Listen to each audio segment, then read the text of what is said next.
Вот такую картину мы теперь наблюдаем каждый день.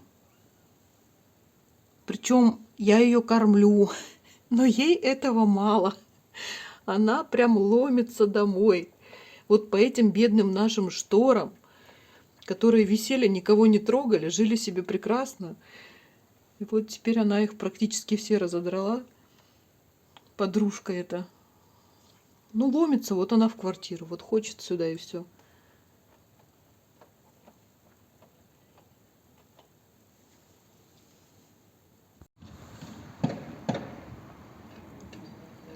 Такие облака плывут красивые, темные.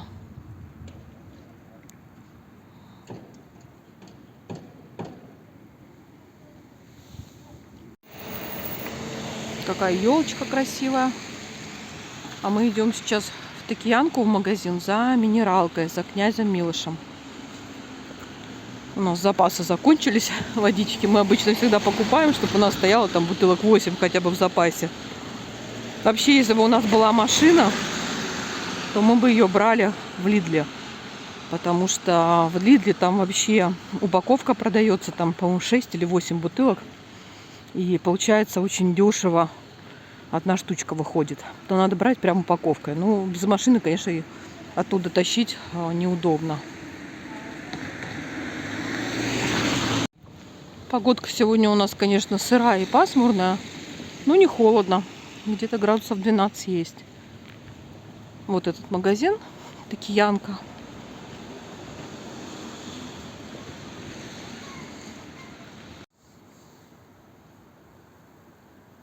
Сегодня хочу рассказать про смог. Вот труба, видно, что там топится немножко. Вот. В соседнем доме тоже чуть-чуть. В общем, мало домов, уже не все топятся, но некоторые еще подтапливают. На улице уже 10-12 градусов. Вечером, конечно, меньше, но в принципе холодов нет. В общем, хочу поделиться впечатлениями о том, как мы провели первую зиму в Сербии, в городе Ниш. Как мы увидели смог, насколько он нам сильно мешал вообще.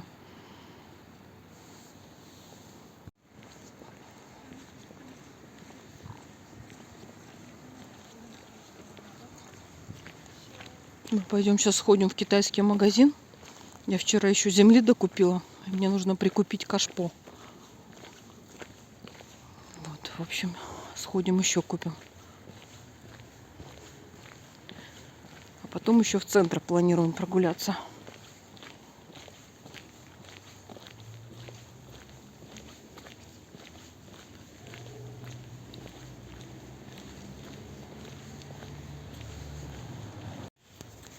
Вот по всей Сербии есть вот такие нашлепки на дороге. Газовод. Я не особо понимаю до сих пор, зачем они. То есть, видимо, здесь все-таки система под то, чтобы провести газ, проложена. Трубы. Но в каких-то районах газ есть, а в каких-то нет. Куда-то его провели, а куда-то нет. Но сама, в принципе, система, она проложена. Я так это понимаю. Если кто-то знает лучше меня, напишите, пожалуйста, в комментариях.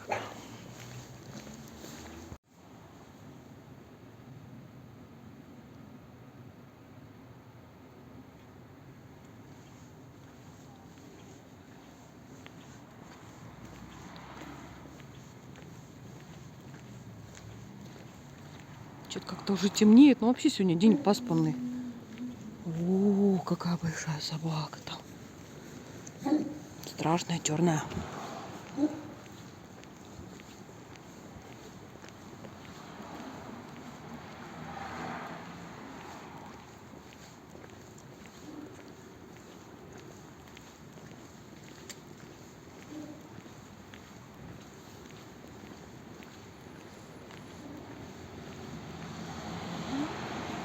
Наш автобус поехал, но мы сейчас не туда идем, не в центр, а в китайский магазин.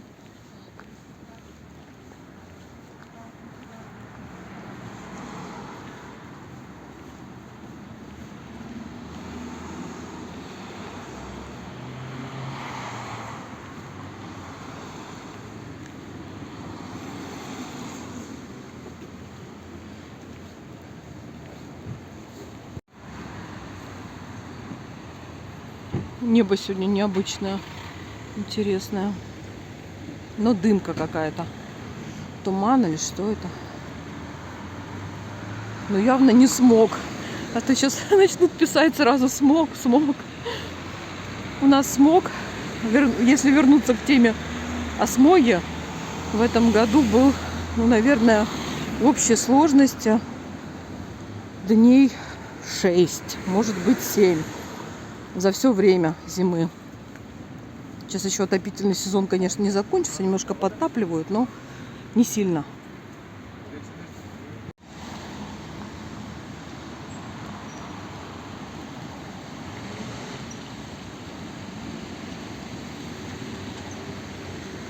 Это наш райончик Сомборская. Здесь же остановка находится, когда мы едем в центр. А сейчас мы идем немножко вниз, в китайский магазин. Вот березки здесь тоже растут в Сербии. Но это не природное их, не природное их выращивание. Я так понимаю, их посадили в свое время для красоты. Потому что в лесах я как-то не видела здесь в диком виде, чтобы росли березы. Они, в общем-то, вот только на тротуаре для красоты. Поэтому я делаю вывод, что, в принципе, они не растут здесь массово.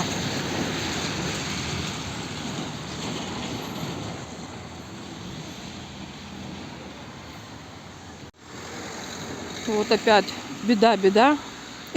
Все заставлено. Но здесь хотя бы еще можно идти. Как бы на пешеходной зоне стоят машины, но они занимают ее не целиком, хотя бы можно пройти. И на том спасибо. Вот, а вообще это, конечно, проблема, потому что пешеходные зоны, они есть, но на них всегда стоят машины припаркованные, и приходится идти по проезжей части, очень неудобно это.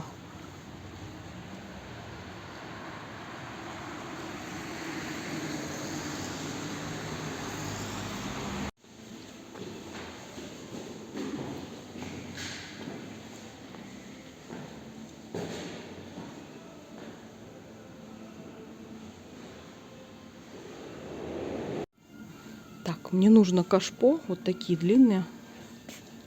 Только цвет другой сейчас возьму. Почему-то ценника я не вижу, но стоили они что-то 350 или 300. Вот. В общем, я выбрала вот такого цвета. У меня все такие они. Темно-зеленые, коричневые.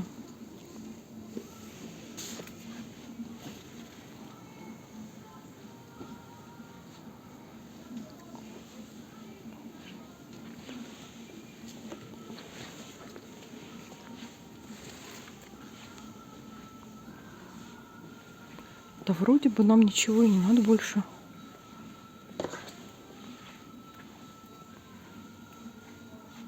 Все, пойдем на кассу.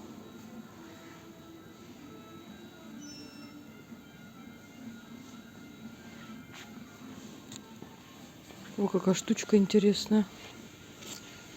Пушистик какой-то. Типа ковыль искусственный. А ну-ка я пощупаю. Конечно, есть искусственные цветы красивые. Вот, типа дельфиниум. Шикарно смотрится. Прям как настоящий. Да, это как ковыль выглядит. Тоже классно. Супер просто. А что это стоит, интересно? Сейчас посмотрим. 499, 500 динар. А ковыль? Вот цена есть.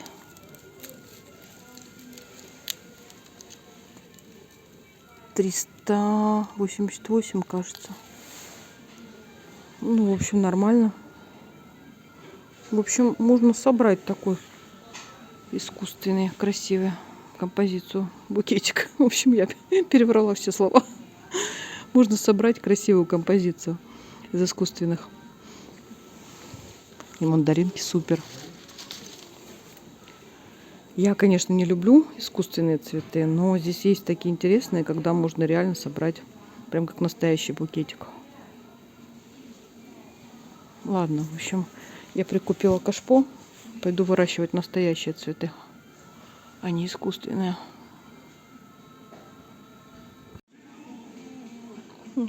Снова к Пасхе множество кроликов, яиц разных, корзинок.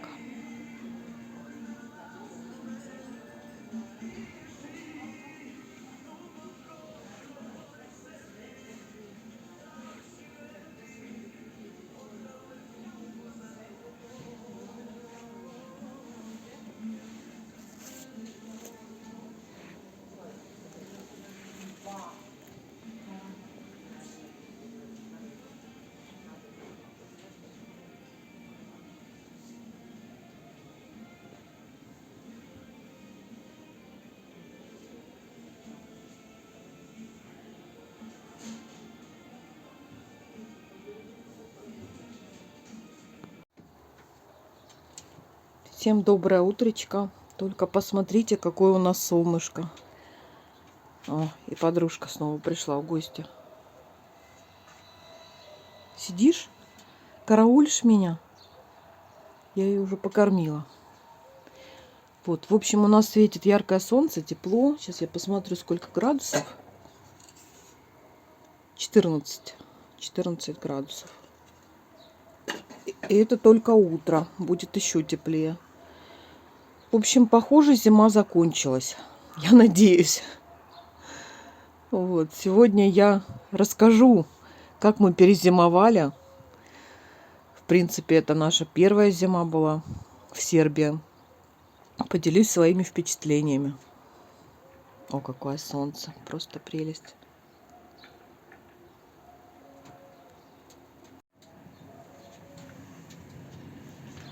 Все растет уже потихонечку у меня на террасе.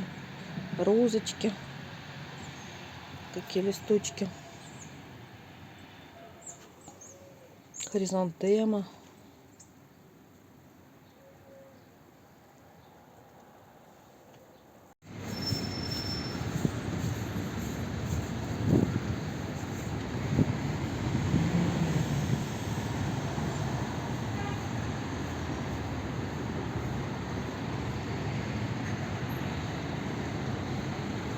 Мы хотим зайти в один магазинчик, нам подсказали, где можно посмотреть недорогие камеры.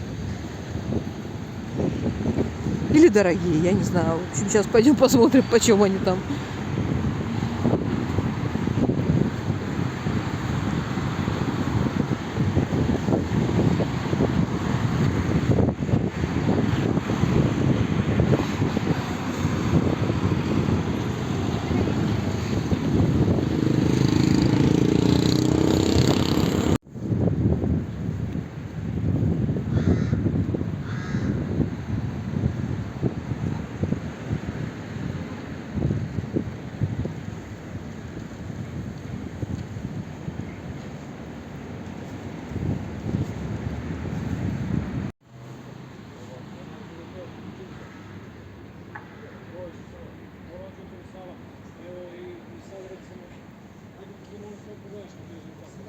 Такая сочная, красивая трава. Я просто не устаю радоваться, удивляться такой зиме. То есть конец февраля и вот такой вот газон из зеленой травы.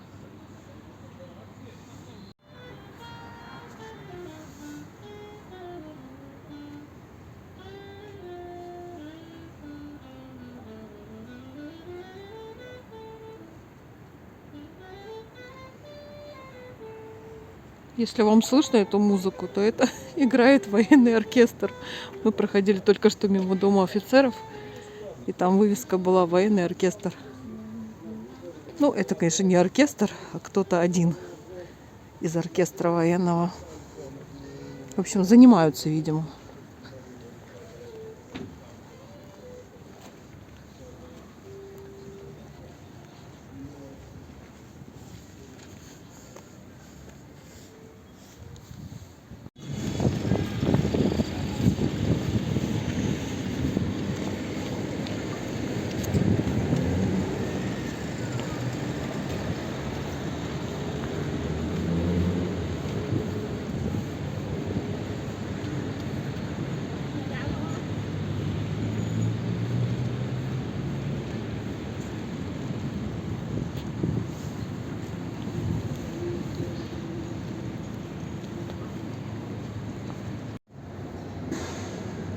То перекус будет.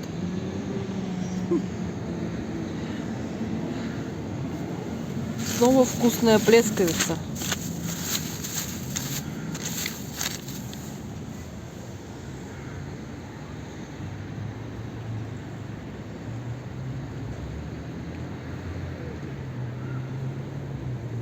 В общем, вкусная еда в Сербии. Проблема другая. Сильно не растолстеть.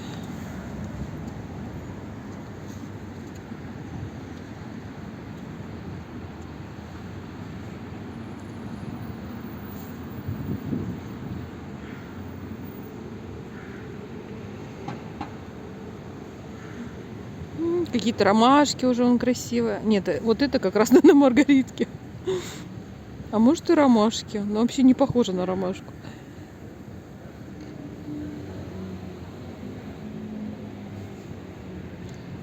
Кто знает, что это, напишите, ромашка или маргаритка. Всем привет! Вы на канале Дубль 2. Меня зовут Галина. Сегодня я хочу вам рассказать, поделиться своими впечатлениями о первой зиме, которую мы провели с сыном в Сербии. Что нам понравилось, что, может быть, не понравилось.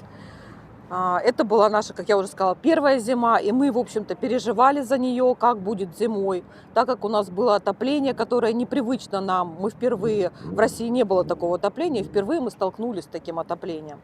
Поэтому мы за многое переживали, наслышаны были о смоге, вот, и вообще не знали, какой будет климат здесь. Вот, сегодня я хочу рассказать. В общем, сразу скажу, что зимовали мы хорошо. Зима все-таки действительно мягкая, теплая. Были разные дни, погода была различная. Было прохладно. Но, по-моему, самый холодный день был что-то около -8. Холоднее не было. Ну, не помню я, во всяком случае, точно. И было это буквально несколько дней, 2-3 дня. В общем, была достаточно приятная погода. Но говорят, что в этом году зима в Сербии была такая специфическая, редко. То есть она началась рано. Уже где-то в октябре было достаточно холодно. То есть мы уже в октябре стали немножко подтапливать. Но у нас еще не было отопления, поэтому мы включали кондиционер на обогрев. Но в квартире достаточно было холодно. Шли дожди, в общем, пасмурно как-то было так. Но говорят, что это прям бывает очень-очень редко. Последний раз, там что-то лет 20 назад, такая была погода холодная в октябре. Но потом она наладилась. И ноябрь был достаточно теплый. В декабре тоже немножко было так средне, скажем. Январь, скорее всего, был самый прохладный. И вот в феврале, начало месяца тоже такое дождливое, относительно теплое. Морозов практически не было уже, только зимой. Особенно это характерно для города Ниш, так как здесь горы, поэтому здесь бывают сильные перепады между днем в температуре и ночью. Если днем может 15 быть градусов, то ночью может опускаться до 0. Но сейчас конец февраля, как вы видите, у нас вообще теплынь наступила, светит солнышко, плюс 14 градусов было. Это и то, когда мы выходили из дома, сейчас наверняка уже больше. Что я хочу сказать про температуру, я сказала, климат мне понравился. Он близок к крымскому, зима мягкая достаточно. Про отопление. Отопление у нас в квартире мы поставили есть у нас кондиционер, который работает на обогрев, и также есть электрокотел, который нагревает систему в нашей квартире. То есть у нас установлены такие же батареи, как вот для России привычные. Только у нас не центральное отопление, а стоит котел в квартире электрический, который нагревает всю эту систему в нашей квартире. И мы его, естественно, регулируем так, как нам удобно это. Включаем его тогда, когда нам хочется, и на ту температуру выставляем, когда нам хочется. Причем у нас есть еще дистанционное управление им. Например, если мы находимся где-то на улице, то мы можем включить, чтобы там через полчаса у нас уже в квартире было тепло, когда мы придем домой. То есть достаточно удобно. И включаем тогда, когда нам нужно. Как я уже рассказывала в одном из своих роликов, что в Сербии вообще, как я узнала к удивлению к своему, топятся в основном днем, а на ночь отопление отключают. Поэтому спят без отопления сербы. Мне это некомфортно, поэтому я так не делаю. Мы так с сыном, ему тоже не привык к этому. Поэтому мы на ночь все-таки отапливаем квартиру. Но днем мы как раз почти не включаем. Чаще всего это только к вечеру и на ночь. То есть у нас днем, в принципе, комфортно в квартире. Вот, поэтому отопление, в принципе, нас тоже устроило по стоимости. У нас был такой невыясненный момент, когда, значит, могу сказать, что вот мы топили котлом в декабре, в январе и феврале. В ноябре, как я уже сказала, было прохладно, мы не отапливались котлом, мы включали кондиционер на обогрев. Поэтому наше отопление свелось к 3 месяцам. Это декабрь, январь и февраль. Сейчас мы его вообще включаем только на ночь. И я так думаю, что это, скорее всего, только из-за меня, потому что я по большей части мерзну, а сыну вообще уже комфортно. Можно было бы даже не включать его. Но все-таки еще подтапливаем на ночь. И опять же тогда, когда дешевый тариф у нас. То есть это недорого. Но, как я уже рассказывала, у нас получился такой момент, что правильный период отопления, день-ночь, когда дешевый и дорогой тариф, нам выставили совсем недавно, прям буквально вот неделю назад. А до этого он был сбит во всем доме. И мы не знали, как правильно, считали, что у нас ночной тариф с 11 часов вечера дешевый. Оказалось, что нет, он у нас стоял с ночи и до 12 часов дня. То есть мы пользовались электричеством неправильно, вот что я хочу сказать. То есть в те периоды, когда у нас шел дорогой тариф, мы пользовались, включали стиральную машинку, я готовила, включали отопление. В общем, делали все наоборот. Когда был дешевый, мы выключали, потому что не знали, что там сбит этот тариф. И что я хочу сказать, нам пришел в декабре счет нормальный, потому что мы там чуть-чуть подтапливались. За электричество нам пришло 8 тысяч динар. Это по сербским меркам, это нормально. То есть вы читаете еще 20%, и с учетом того, что вы не платите, то есть это все электричество. То есть отопление в России, если вы оплачиваете отдельно, то это просто электричество. Поэтому если сложить российское отопление плюс электричество, то в принципе это получится то на то и получится. Вот. Значит, ноябрем мы были довольны. За декабрь нам пришел вдруг неожиданно счет, когда мы стали пользоваться котлом, но немного. А вдруг очень большой, 26 тысяч. То есть это было практически это в 3 раза больше, чем мы потратили за предыдущий месяц. И мы поняли, что, скорее всего, это ошибка, но не может такого быть. В общем, мы обратились в электродистрибьюцию, нам сказали, что все выяснят. Там мы выяснили, что, оказывается, у очень многих пришли огромные счета, то есть это действительно допущена где-то ошибка. Люди стояли, у которых было и по 40 тысяч счета, в общем, разные. И за следующий месяц уже, когда там убрали, устранили эту ошибку, нам пришел счет за электричество, то есть за отопление плюс электричество, все вместе. Пришел счет в 19 тысяч. Но, как я уже сказала, мы пользовались неправильно. Мы пользовались все наоборот делали. В дешевый тариф мы все выключали, а в дорогой тариф мы все включали по незнанию. И, то есть, вывод какой можно сделать? Если вы нормально пользуетесь дешевым тарифом, и не будете даже экономить на электричестве, будете включать столько, сколько вам нужно будет. Ну, порядка 12-14 тысяч, я думаю, еще где-то будет такой вот. Если, как у нас получилось все наоборот, то считайте, что мы не обращали внимания на то, что было дорого или дешево, просто его включили, и он топился и днем у нас, потому что январь был холодный месяц. И днем, и ночью он отапливал нашу квартиру. И плюс все остальное электричество. То есть нам обошлось это в 19 тысяч. То есть если вы забьете на все тарифы дневные и ночные, вот такой может максимум прийти счет до 20 тысяч. Конечно же, это неправильно. Если бы мы знали, мы бы не допустили такой ошибки. То есть реально где-то тратить, я так поняла, на электричество и отопление в период зимний, когда вы отапливаете свою квартиру, где-то 12-14 тысяч динар. На рубли прикидывайте минус 20%. Вот столько обходится отопление. Наверное, это дороже, чем в России. Но учтите то, что короткий отопительный сезон, и дальше мы не будем отапливать свою квартиру. У нас будет только пользование электричеством. Вот, поэтому я мне все-таки кажется, что это не так уж дорого, как преподносят вот очень многие, кто рассказывает про Сербию, говорят, что безумно дорого. Нет, я так не скажу. Это не безумно дорого с учетом того, что очень короткий период отопления. Вот, про отопление, что я сказать хотела, вроде бы все. Про что я еще хотела рассказать?